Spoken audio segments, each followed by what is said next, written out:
আমার বন্ধুগণ, আমার আল্লাহ তাআলা বলতেছেন অনুফিকা ফিস-সূর, যখন কিয়ামতের দিন সিংহায় ফুৎকার দেয়া হবে। সুতরাং ফুৎকার দেয়া হবে, দুইটা ফুৎকার হবে। কয়টা ফু দেবেন বলেন তো? ফু হবে কয়টা?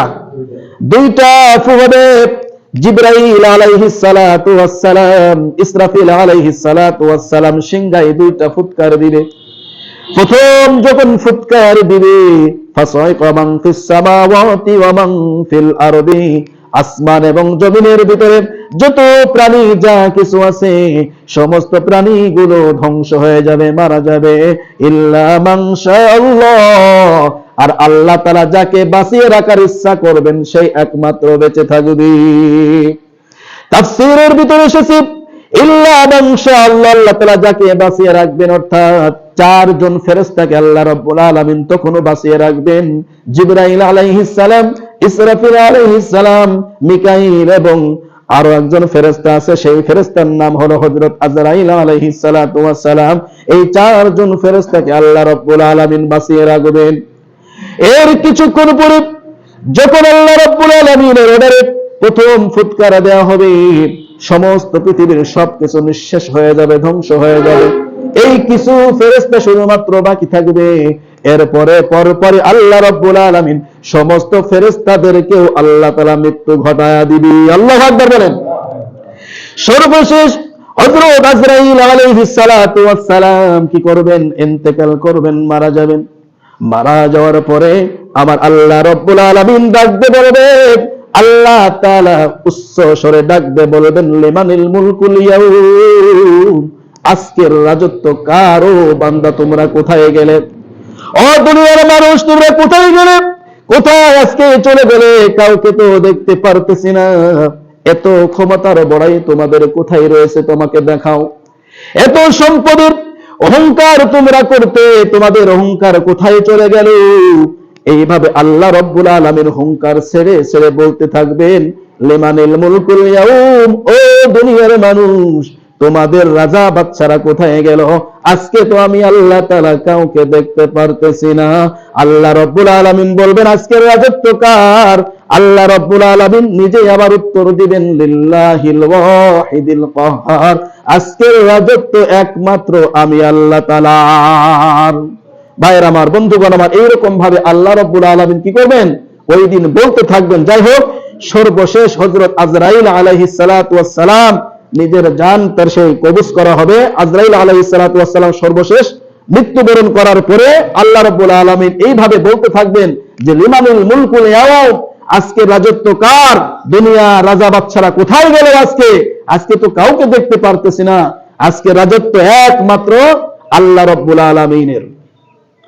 ভাইয়ের আমার, বন্ধুগণ আমার, সুম্মা নুফিকা ফীহি উখরা, যখন প্রথম ফু দেয়া হবে, সমস্ত মানুষ যখন মারা যাবে, সমস্ত পৃথিবীর সব কিছু যখন ধ্বংস হয়ে যাবে, আমার আল্লাহ রাব্বুল আলামিন শুধু বাকি থাকবেন, আর কোনো কিছু বাকি থাকবে না।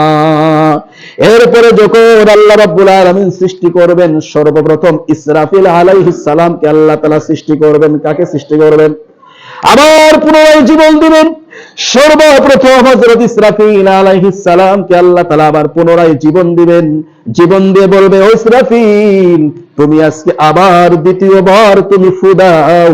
ইসরাফিল আলাইহিস সালাতু ওয়াস সালাম যখন দ্বিতীয় আবার ফু দিবেন, সমস্ত মানুষগুলো আল্লাহ তাআলা কবর থেকে ওঠা শুরু করবে আল্লাহর হুকুমে। আল্লাহু আকবার বলেন। ইসরাফিল আলাইহিস সালাতু ওয়াস সালাম যখন দ্বিতীয়বার ফু যখন দিবেন, তখন সমস্ত মানুষ যার যার কবর থেকে ওঠা শুরু হয়ে যাবে। বুখারীর হাদিসের ভিতরে এসেছে, আল্লাহর নবী বলতেছেন, মানুষ যখন কবর থেকে ওঠা শুরু করে দিবে, সমস্ত মানুষ উলঙ্গ অবস্থায় কবর থেকে উঠবে। মানুষ যেমন উলঙ্গ অবস্থায় দুনিয়ার বুকে আগমন করেছিলেন, ওই রকম ভাবে আবার আখিরাতে যখন উঠবে, তখন উলঙ্গ অবস্থায় উঠবে। আয়েশা সিদ্দিকা রাদিয়াল্লাহু তাআলা আনহা বলেন, ইয়া রাসূলুল্লাহ, ইয়া হাবিবাল্লাহ, আমরা আপনার স্ত্রী, আমরা মহিলা মানুষ, আমরাও কি উলঙ্গ অবস্থায় উঠব রে নবী? তখন আল্লাহর নবী ডাক দিয়ে বলতেছেন, ও আয়েশা, কিয়ামতের দিন এমন ভয়াবহ দিন হবে, কেউ কারোর দিকে তাকানোর সুযোগটা পাবে না। এখনো যদি সুনামি শুরু হয়ে যায়, এখন যদি সবাই আমরা নিশ্চিত হয়ে যায় আমাদের মৃত্যুবরণ হয়ে যাবে, কে কমিন দিয়ে ছোটা ফাটা করবে কেউ কিন্তু বলতে পারবে না, বলুন ঠিক কিনা? করোনা এসে এটাকে প্রমাণ করে দিয়েছে, নিজের বাপ নিজের সন্তানকে পর্যন্ত করোনার সময় ছুঁয়ে দেখিনি, বলুন ঠিক কিনা? এই জন্য ভাইরা আমার, বন্ধুগণ আমার, কিয়ামতের ময়দানে কেউ কারোর দিকে তাকানোর সুযোগ পাবে না।